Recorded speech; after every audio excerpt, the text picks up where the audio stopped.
to reconnect. Now you're live. Okay. Hi, Trish. I don't want to pause. Hi, everyone. Thank you for coming to our SEPTA meeting. We're in a different room. I think this will be a better room for our presentation tonight. So we're going to start off doing the Pledge of Allegiance. I found a flag for this room, so let's do the Pledge of Allegiance. I pledge allegiance to the flag of the United States of America and to the republic for which it stands, one nation, under God, indivisible, with liberty and justice for all.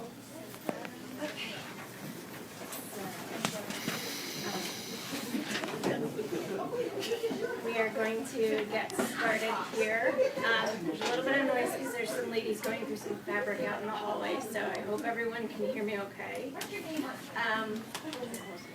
So, the agenda was posted online, and here's our agenda. I think, does everyone have a copy? Okay, thank you. The financial report.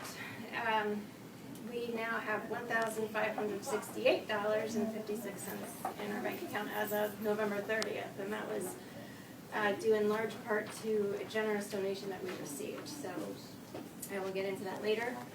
Our SEPTA Facebook page now has 190 likes. That was as of last night. So please continue to like and share. We went up about 2. I know we could do better, so just share it out there and encourage people to like it.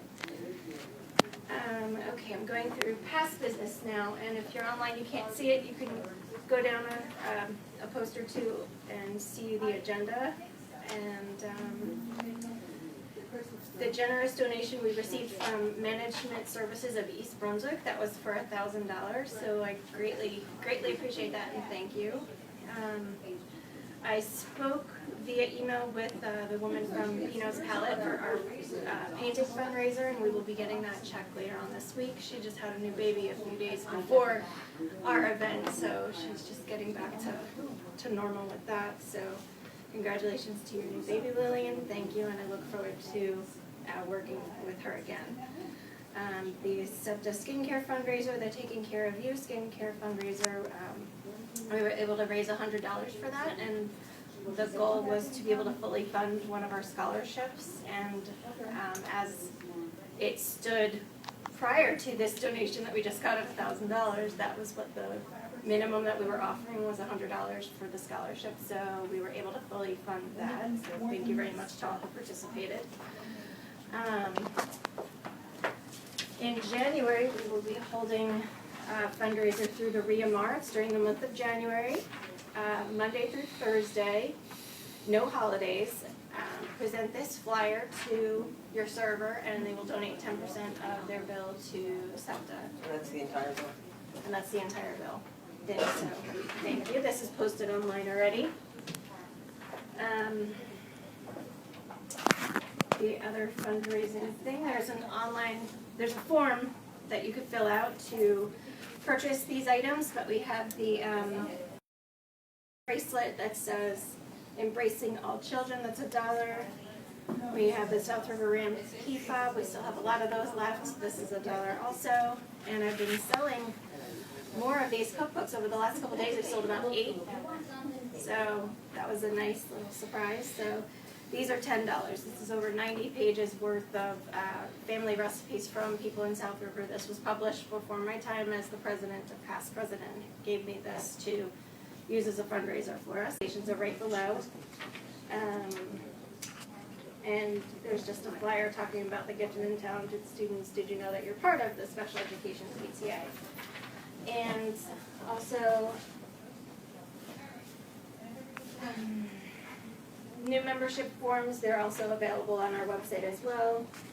Planning future fundraisers, we're doing pretty well right now, so there is one that I do want to look into. It's something called Give by Sell, but I haven't had time to look into that just yet, so we will. Future meeting guests, were we able to make contact with Dr. Friedman? I think okay. So maybe we can plan for that for sometime in the spring. And I spoke with Stephen Beers. He is the Pop-In Cafe, the Popcorn for the People. He's located in East Brunswick. And I am in conversations with him, so I hope to have him attending our January 12th meeting, and I will let you know if that comes to fruition. Thanks to doing this Facebook Live streaming, we are getting more engagement and more involvement. And Ed, I'm just curious, are there people watching? Does it say a number? Yes. Just who joined. Okay. You got Christine Mangelli? Okay. Hi, Christine. Does it say a number right next to where it says live? 3. 3. Okay. That's about typical. And then later people view, so it's good. So Mrs. Baker has graciously offered to help out as our vice president, and I appreciate that.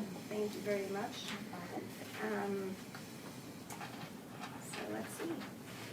We do have more parents that wanted to be involved. And Christine, I know that you wanted to be involved as well. We will talk about that. Perhaps that could be a position that could be split, since your time is not, I know you're busy with schoolwork and stuff, so perhaps we can do that.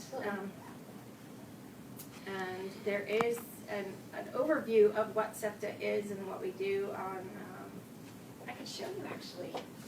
It's on this little link here.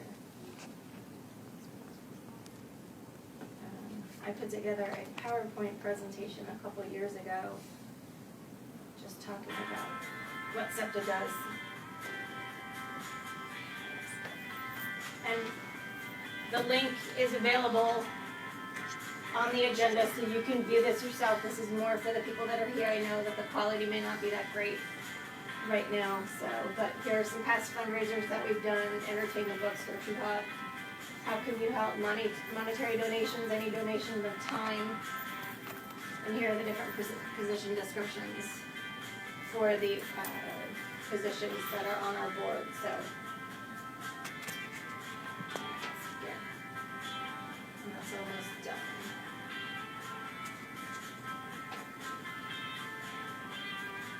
Okay, let's turn you off.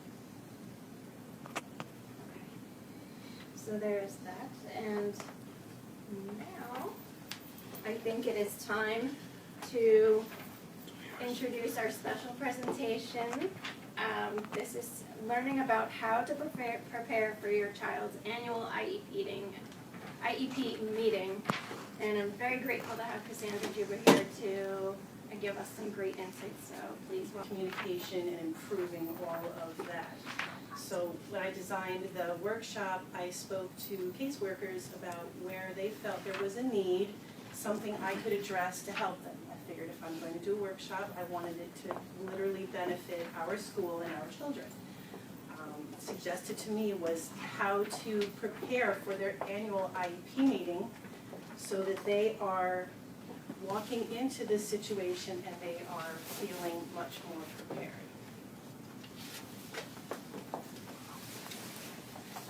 One of the things I created a little activity for them. All of these are going to be available as links on the website and Facebook. So if you want the papers to look at yourself, but for anyone here that's a parent that would like to look at one of these, it's really designed to figure out if there's any gaps in your knowledge.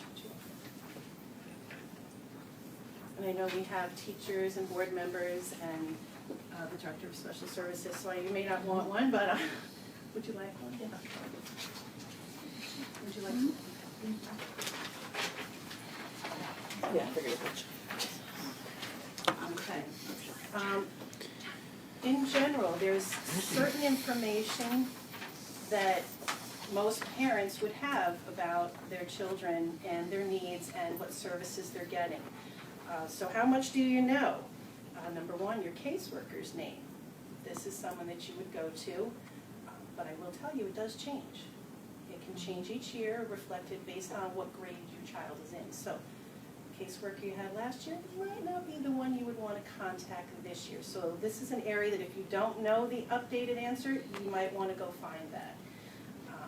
Responsible teacher's name, again, could change from year to year, but that's a good person to know. Aside from your general education teacher, resource teacher, the responsible teacher is someone that you can go to and create a relationship with directly related to your child. Director of Special Services, do you know who that is? Can you reach her if you need to? It's important to know these things because these are along our chain. The child's eligibility diagnosis, again, that's good knowledge to bring with you, to know, to have. It may change as your child changes and circumstances change. Frequency of services your child is getting right now, whether it's PT, OT, or speech, once a week, twice a week, 3 times a week, whatever it is. Do you know what they're getting? Do you know who's giving it to them? So that's what your provider. So these are areas just designed for you to say, hey, I can fill all these out, or wait, I better look into some of these, because these are all things that you'd like to know. For most people, an annual IEP review is the meeting once a year designed to review and revise a student's IEP in order to prepare for what they need in the upcoming school year. Usually you find them in the springtime because they to prepare everything for the coming year in September. So anyone that already has an IEP has probably had an annual review meeting. And what you're discussing at an IEP annual review meeting is how your child's progressing. What new goals should be added?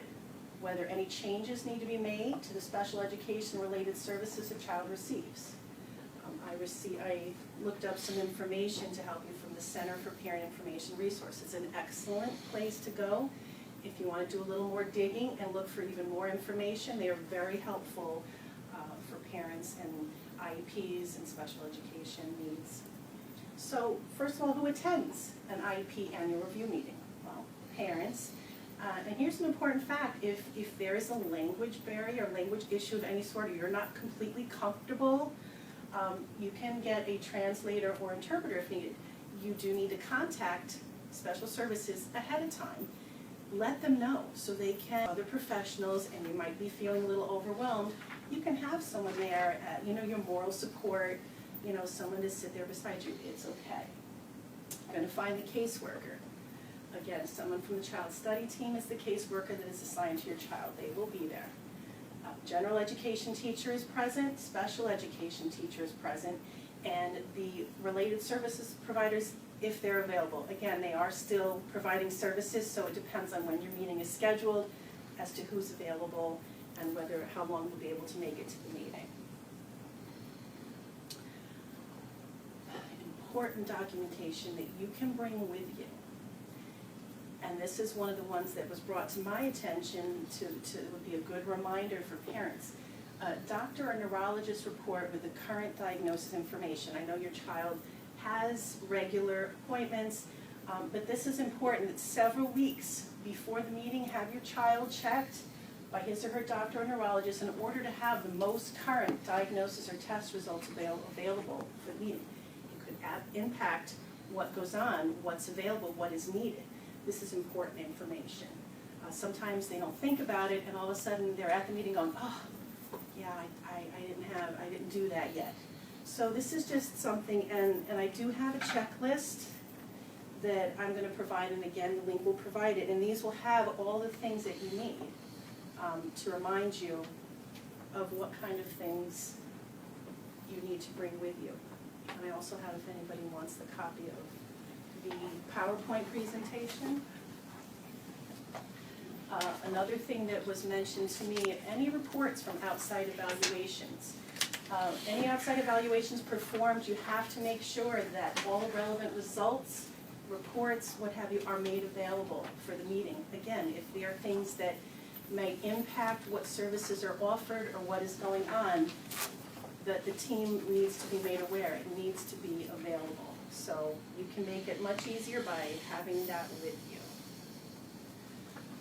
And then things that might just be helpful that you bring to have with you.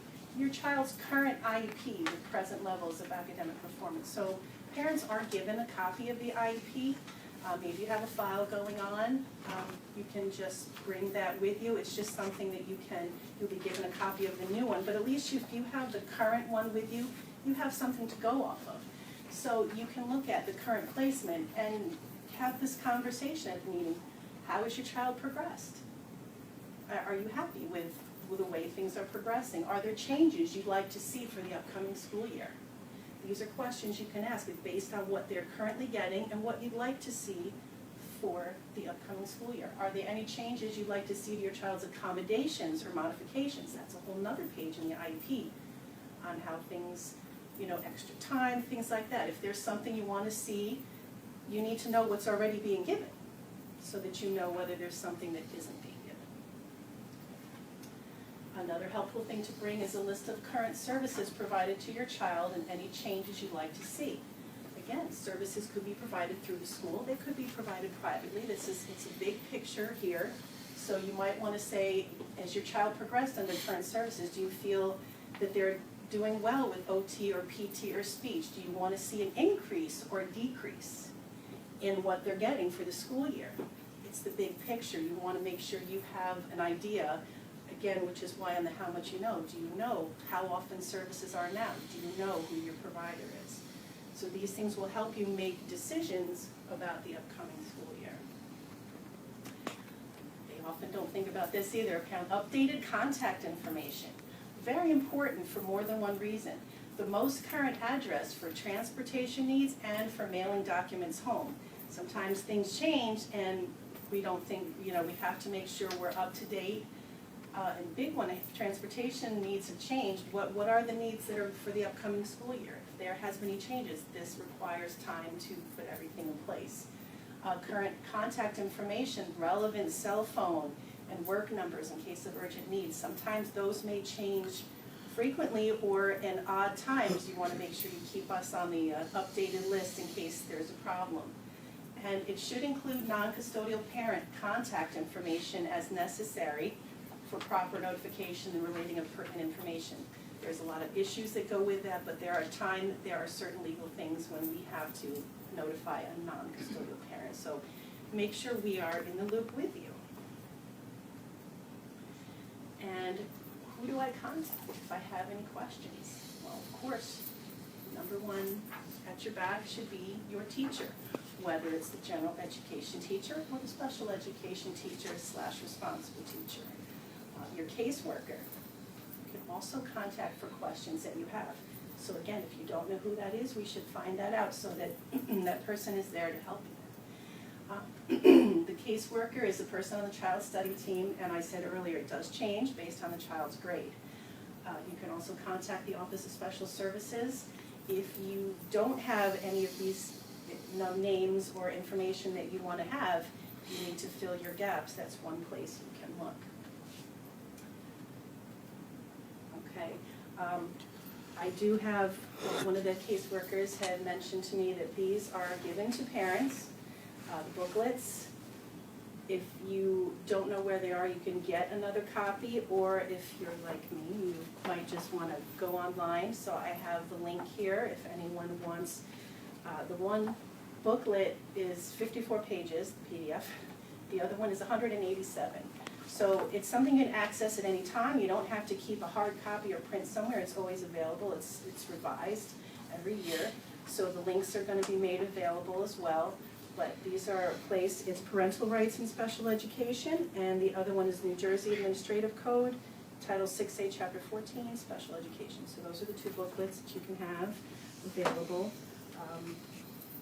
This is the IP review and review checklist, if anyone wants to look that over. And since this is part of my grad study, I need feedback from you, which I have a SurveyMonkey link for those that are watching live. So after you view the presentation, please take a moment. There's only a few questions. Your feedback really helps me. I have a hard copy of the SurveyMonkey. If you could all just take a minute and let me know what you thought of the presentation, I would really appreciate it. Yes.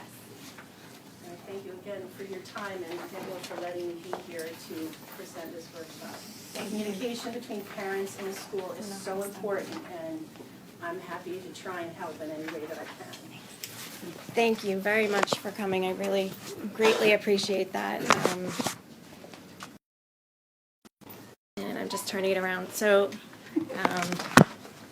thank you.